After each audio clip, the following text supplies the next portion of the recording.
ASF రాష్ట్ర 49వ మహాసభను విజయనగరంలో జయప్రదంగా నిర్వహించుకోనున్నారు జాతీయ ప్రధాన కార్యదర్శి దినేష్ శ్రీరంగరాజన్. కేంద్ర ప్రభుత్వం ప్రవేశపెట్టిన నూతన జాతీయ విద్యా విధానం వలన లక్షలాది మంది విద్యార్థులు విద్యకు దూరమవుతున్నారని, విద్యార్థుల మెదడులోకి మతోన్మాదాన్ని నింపి విద్యార్థుల మధ్య మత ఘర్షణలు పెంచి పోషిస్తున్న బీజేపీ ప్రభుత్వానికి తగిన బుద్ధి భవిష్యత్తులో విద్యార్థులు చెప్పాలని చెప్పుకొచ్చారు. దీన్ని అడ్డుకోవాలంటే కేవలం శాస్త్రీయ విద్యా విధానం వల్లనే జరుగుతుందన్నారు.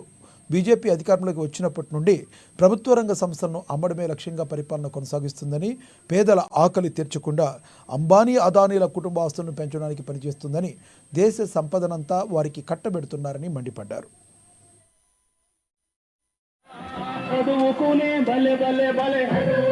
విద్యార్థి ఉద్యమాల వేగచుట్ట స్వాతంత్ర ఉద్యమంలో మొట్టమొదటిగా పాల్గొని పోరాటం చేసిన విద్యార్థి సంఘం అఖిల భారత విద్యార్థి ఫెడరేషన్ ఏఎస్ఎఫ్ రాష్ట్ర 49వ మహాసభలు ఈ రోజు నుంచి 4 రోజుల పాటు ఈ విజయనగరం కేంద్రంగా జరగబోతున్నాయి.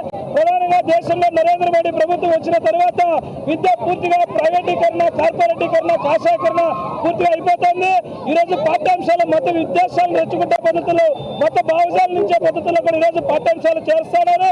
ఈరోజు నూతన జాతీయ విద్యా విధానం పేరుతో ప్రభుత్వ రంగంలో నుండి సుమారుగా 52,000 ప్రభుత్వ పాఠశాలలు కొట్టుకుంటున్నారు. విశ్వవిద్యాలయంలో చదువుతున్న విద్యార్థులు ఫెలోషిప్లు, స్కాలర్షిప్లు రోజు రోజుకు తగ్గిపోతూ ఉన్నాయి. విశ్వవిద్యాలయ నియంతృత్వం పెరిగిపోయి ఈ రోజు రాజకీయ పార్టీల కార్యకలాపాలుగా కేంద్ర బిందువులుగా తయారవుతున్నాయి. ఈ రోజు విశ్వవిద్యాలయంలో ప్రజాస్వామ్యం కోసం, స్వేచ్ఛ వాతావరణం కోసం, విద్యార్థుల హక్కుల కోసం రాబోయే సమస్యల పోరాటాలకు సన్నద్ధం కావడానికి ఈ రాష్ట్రంలో విద్యారంగంలో నెలకొన్న సమస్యల పరిష్కారం చేయడానికి కూడా ఇక్కడికి 26 జిల్లాల నుంచి వచ్చేసారు. పెద్ద